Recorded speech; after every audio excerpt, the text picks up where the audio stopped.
Welcome to another episode of Personal Brand Blueprint Podcast. I'm Dave Polikoff, CEO and co-founder of Zenpost.com, your branding content partner helping you become the best known and go-to expert in your industry. If you're struggling with finding the right messaging that resonates with your audience and creating content consistently around that messaging, then check out Zenpost.com to learn more about our monthly done-for-you branding and content services, where we'll craft your message and then promote that message that attracts, convinces, and converts your ideal client for you. On today's episode, we have Kemya Scott, a digital marketing and social media strategist at Marketing Sparkle. Kenya's clients are struggling with marketing overwhelm, so she provides marketing strategies that help them simplify their marketing efforts while amplifying their brand. Today, we're chatting with Kemya about ways to amplify our brand message to help us grow and monetize our personal brands. So Kemya, welcome to the show. Thank you for having me. Awesome. This is going to be a fun conversation because we've talked before about the importance of first understanding your brand message and then ways to then distribute that. And I think the latter is kind of the most important part, because understanding your messaging is one thing, but then getting people to actually hear it is another thing. So let's first start with the concept of, all right, who are you and kind of what do you do? Who do you help?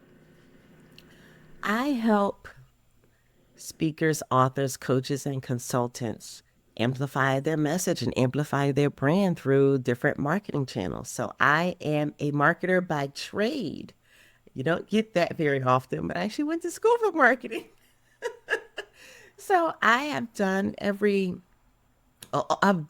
much everything as it relates to marketing, from back in the days to graphic design with hanging up posters on light poles to designing business cards, logos, flyers, etc., to putting together proposals and presentations, crafting marketing strategies, helping people with their signature talks before I knew that's what it was called. So helping people with their pitches and presentations, all the way through today's landscape with digital marketing, using so many of the social media channels. But I still dabble in offline marketing as well, because depending on the brand and who their desired audience is, everybody's audience is not online looking for their products and services. So I run the gamut. I do a little bit of everything at this point.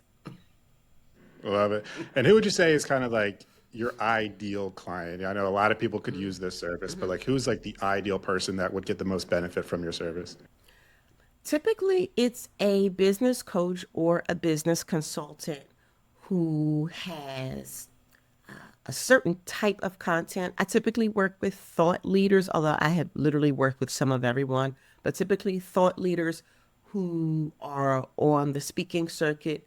They may have a couple of books, and they're really using marketing to generate more brand awareness and gain more opportunities. I know a lot of people use social media looking for direct sales. They're looking at it as more transactional, which is not necessarily the purpose of marketing per se, but I really look to work with those clients who are looking, again, to generate brand awareness, and then they know how to take it those next steps, because a lot of opportunities come when people see you. So I use digital marketing as a credibility platform, and those are really the people, if that's what you're looking for, those are the people, some of my favorites. That's who I like to work with. So what's like the core problem, would you say, is that people come to you to kind of solve what? Like where are they in their like career, their marketing journey? What are they struggling with that is like the big solve that you're providing them? It's actually twofold. I think it's equal parts of they don't have a marketing strategy. They've been just kind of winging it, as I say, which, it's that's what happens when you don't have a marketer. You kind of wing it. You're going to Google University and YouTube University trying to figure out what to do, how to market your business. So I think that's one set of people. They really don't have a marketing strategy, and they're kind of tired and posted in random Facebook groups asking how to market my business. And so they know it's time to up level and hire a professional. The other set are those people I talked about that really need brand awareness. They're tired of being the best kept secret. They just need more people to know who they are.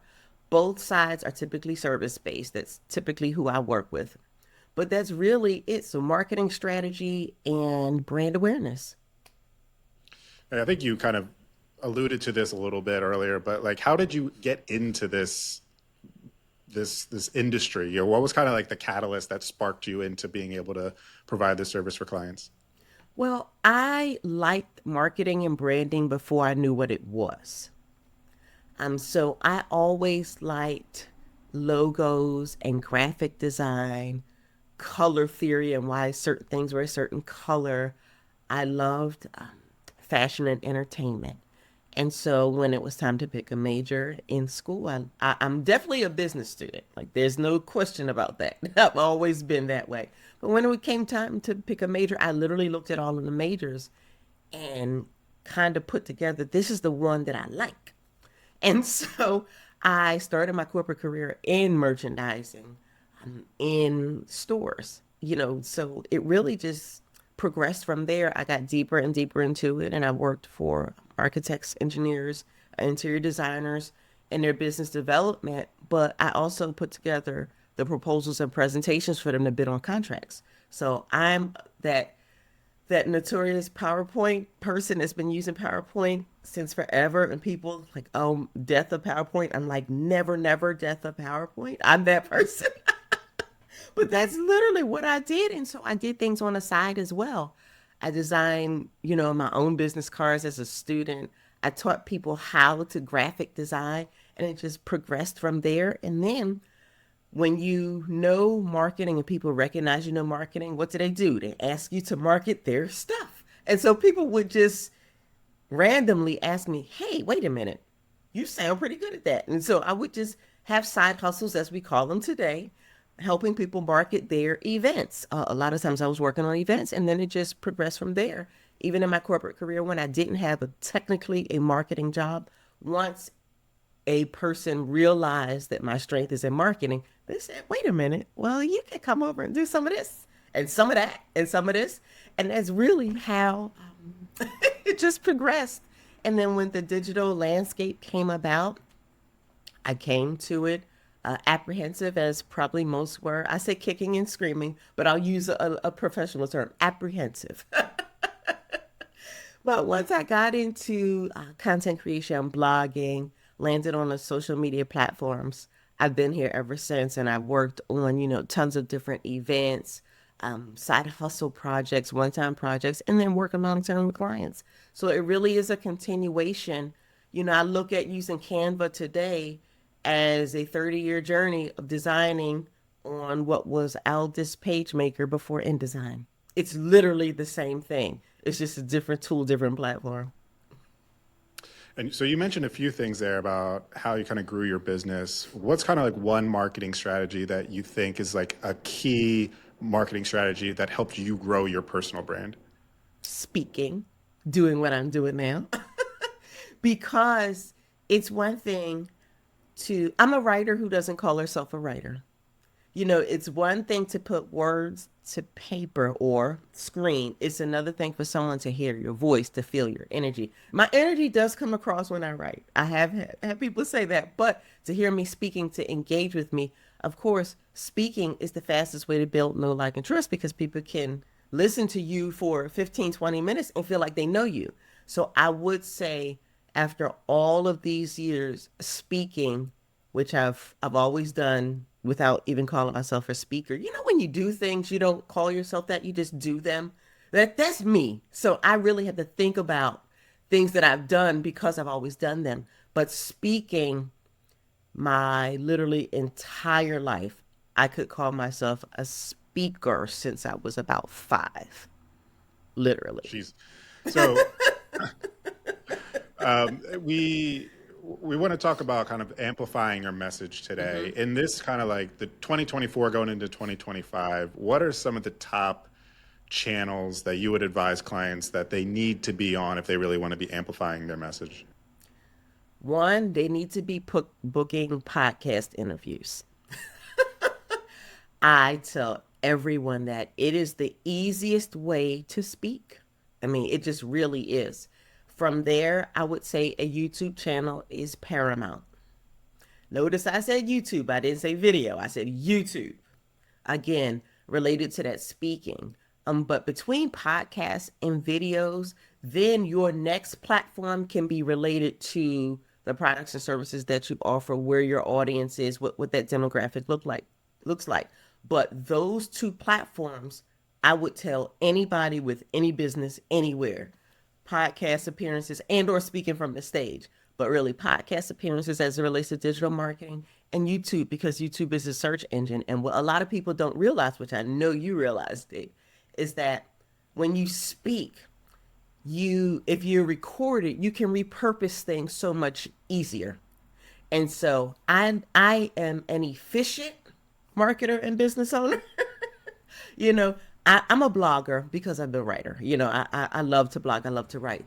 But it takes longer to repurpose a blog post than it takes to repurpose a video because of just the medium itself. And again, as I mentioned, it gives people a chance to hear your voice, to know you, your personality. If you're not being all tight and stiff, they can hear and see your personality, and that really ingratiates you. And so I have people in my head that are my mentors and coaches that they don't know I exist.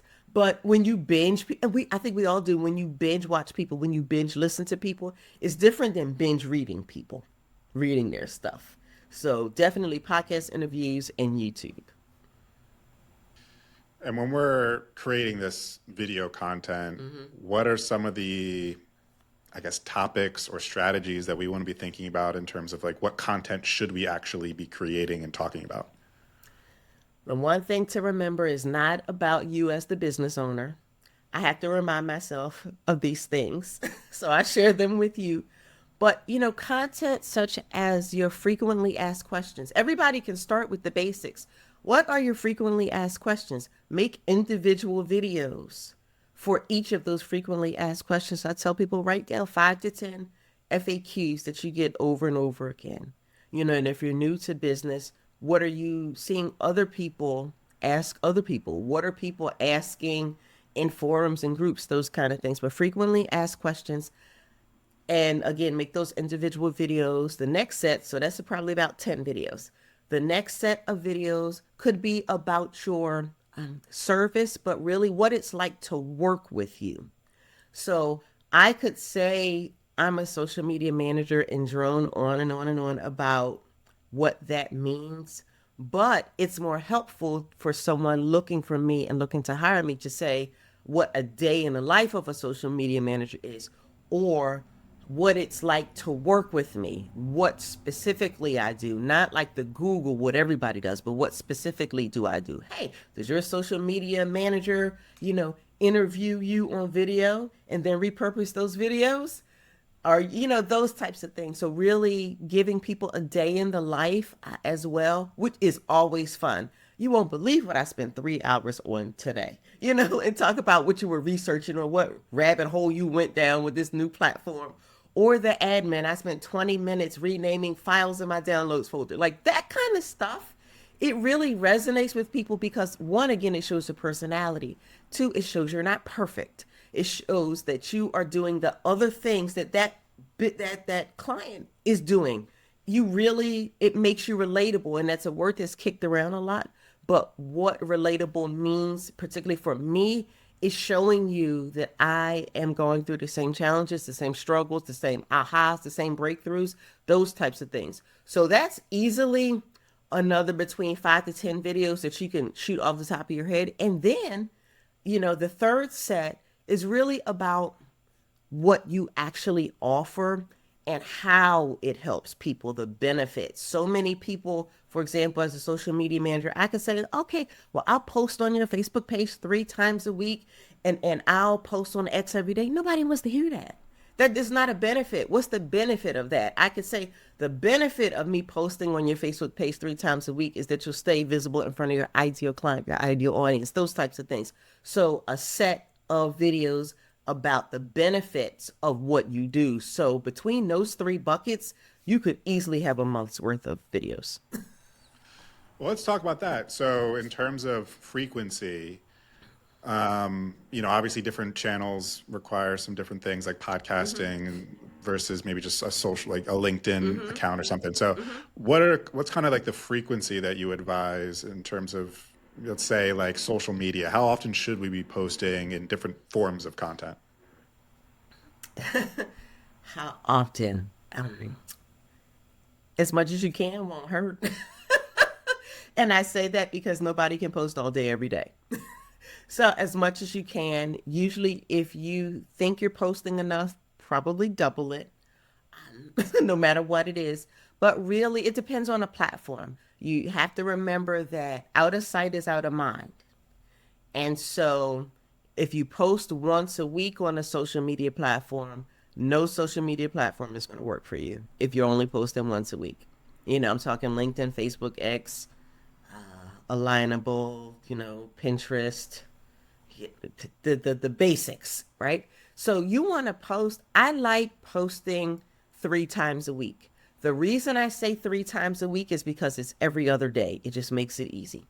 It just makes it easy. You'll always look consistent. You'll always look like you're open for business. Have you ever come across those businesses and they haven't posted in so long or they don't have anything and you're like, do they still exist? Like I've actually done that. And it could be someone that I worked with in the past, and I literally send them a DM. Hey, are you still doing such and such?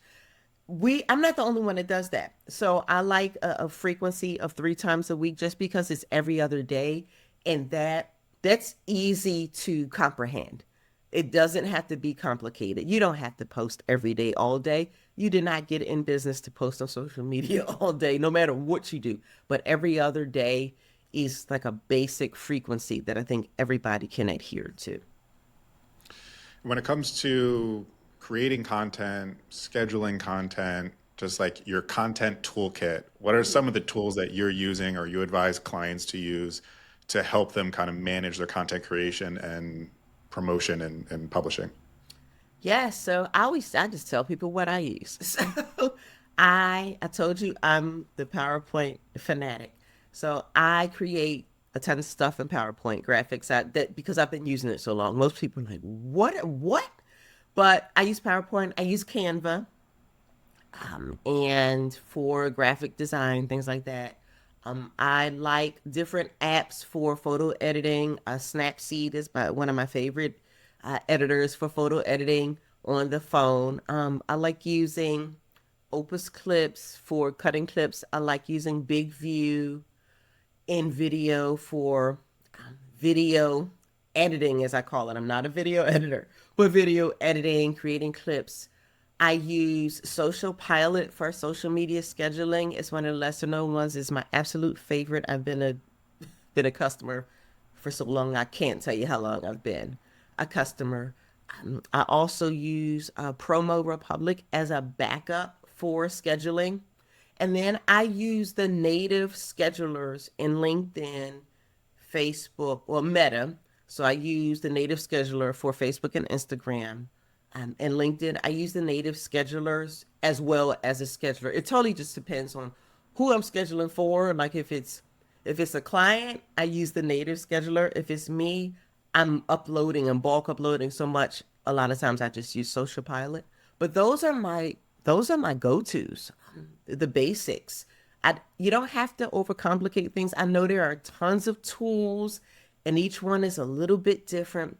But if you are the coffee maker, the grocery store runner, the child care provider, the business owner who's sending invoices, who's getting the work done, who's writing a book, who is the team, or you're managing a few VAs, you literally don't have time to spread yourself across a bajillion and one tools. That's literally inefficient. So at a core as a toolkit, that's what I use for the bulk of what I do. And then I actually use Dropbox and box.com. I think it's box.com now to sync. I have both of those synced on my phone. So from an efficiency standpoint, I can create a bunch of things. I have those synced on my phone. So if I'm posted natively from my phone, everything's already there. And that is probably 90% of my toolkit that I've used for years and it works. Love it. We all need that go-to toolkit. We just know how Yes. everything works. Yeah, we got everything Yes. bookmarked. So we're talking about messaging Mm-hmm. amplification.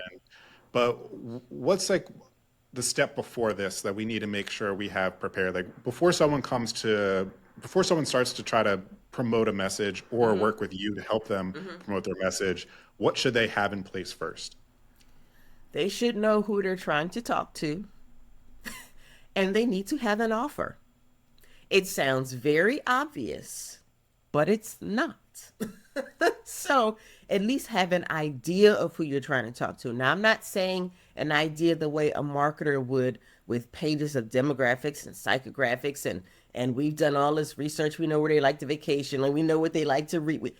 I'm not saying the way a marketer does, but if I ask you, tell me about your ideal audience, your ideal client, you have to have a definitive answer and it needs to be more than 2 sentences.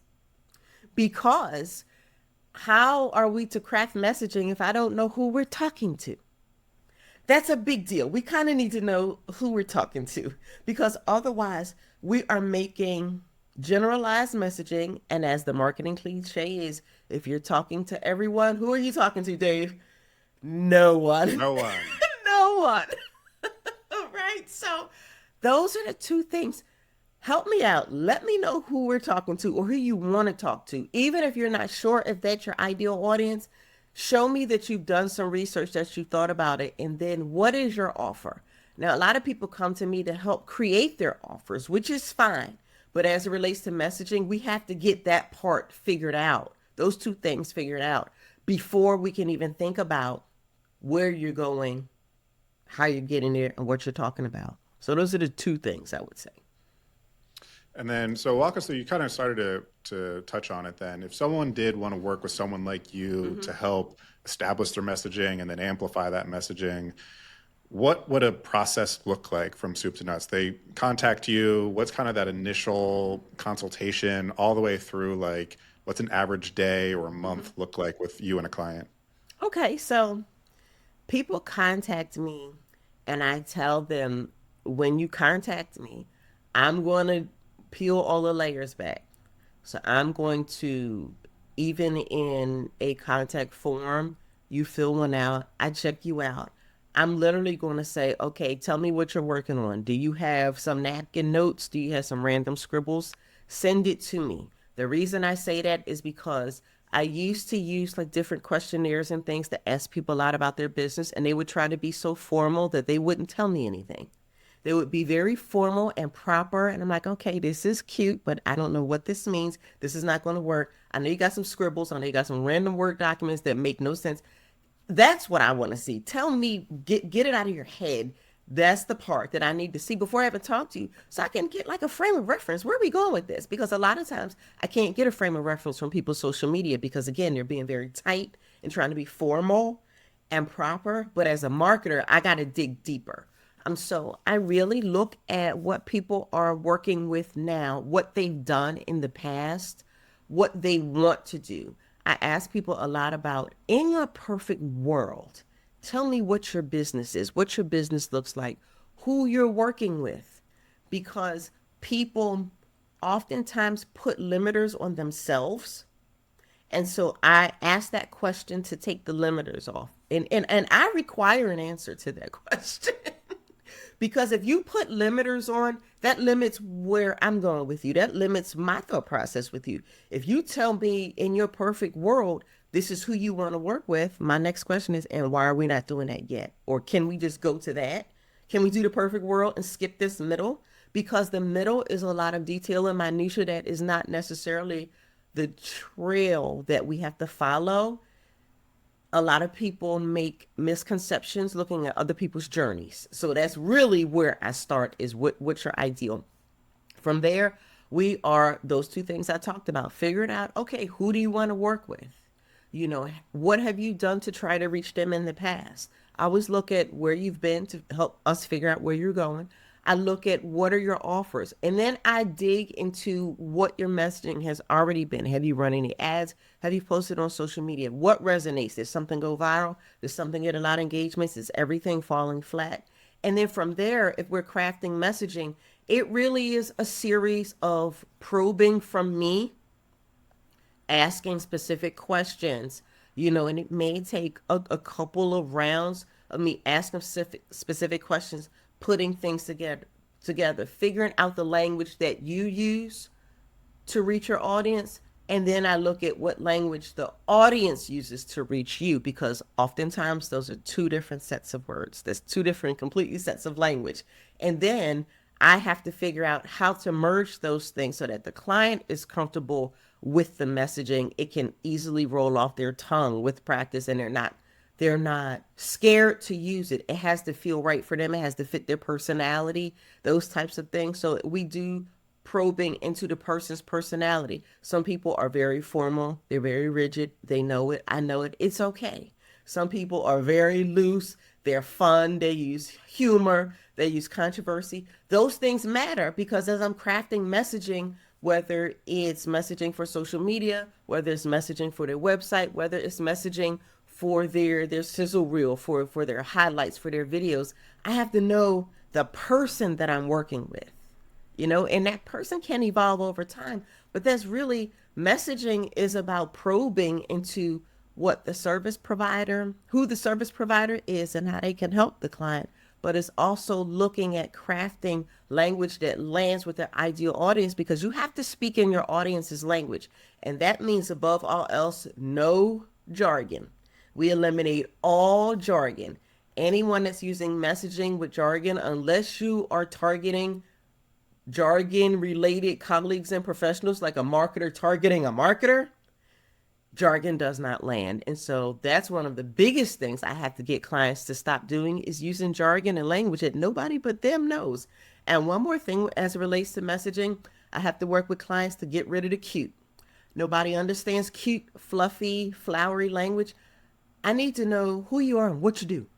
And oftentimes when you ask, I know you've probably experienced this, Dave, you ask people what they do and they say something and you're like, huh, okay, so what does that mean? you know, that happens all the time. And so that is part of messaging, removing jargon.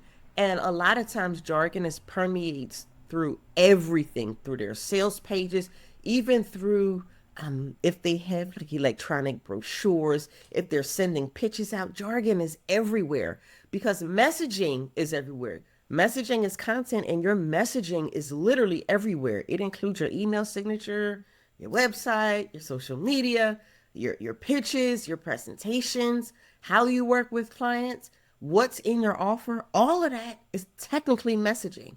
So depending on what we need to work on, that's kind of the process of working on it with me. Love it. And if someone wanted to get started working with you, what's the best way for people to get a hold of you and learn more about your services? They could literally go to marketingsparkler.com/contact. There's a contact form there. I mean, you could send me a DM and I'm going to send you to a contact form.